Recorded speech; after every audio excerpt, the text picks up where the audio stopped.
এই গণমিছিলের প্রধান অতিথি ইসলামী আন্দোলন বাংলাদেশের সিনিয়র নায়েবে আমির শাইখে চরমনাই সহ কেন্দ্রীয় নেতৃবৃন্দ, বিভিন্ন দায়িত্বশীলগণ, সাথী বন্ধুগণ, আপনারা জানেন বর্তমান সরকারকে আমরা ক্ষমতায় বসিয়েছি। আগস্ট বিপ্লবের মাধ্যমে এই সরকারকে আমরা ক্ষমতায় বসিয়েছি, কিন্তু আজকে দেখা যাচ্ছে যারা ফ্যাসিস্টের প্রেতাত্মার মতো কাজ করছে।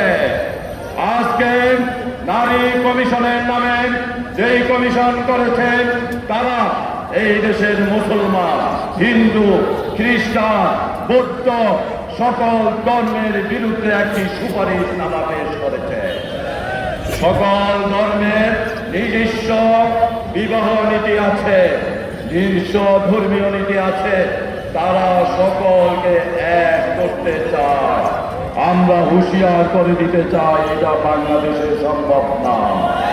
তোমরা যাদের টাকা খেয়ে এই সুপারিশ করেছ, পারলে তাদের দেশে কায়েম করো, আমাদের দেশে আর সাহস কইল না।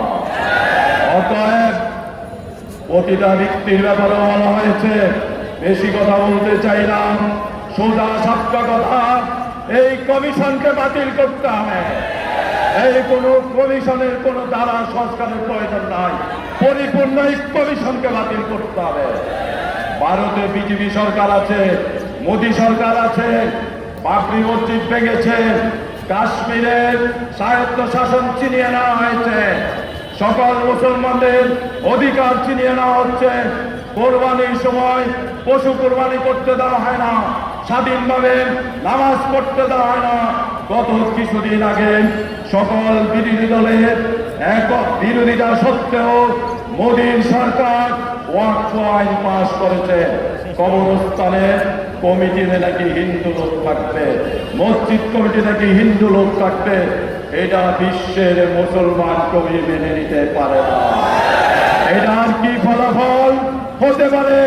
ইতিমধ্যে ভারতের সেই কট্টর হিন্দুরা দেখে দিয়েছে, এই আইন পাশ হওয়ার পরে মুসলমানদের মসজিদ মাদ্রাসা দখল শুরু হয়েছে, কবরস্থানের জায়গা দখল শুরু হয়েছে।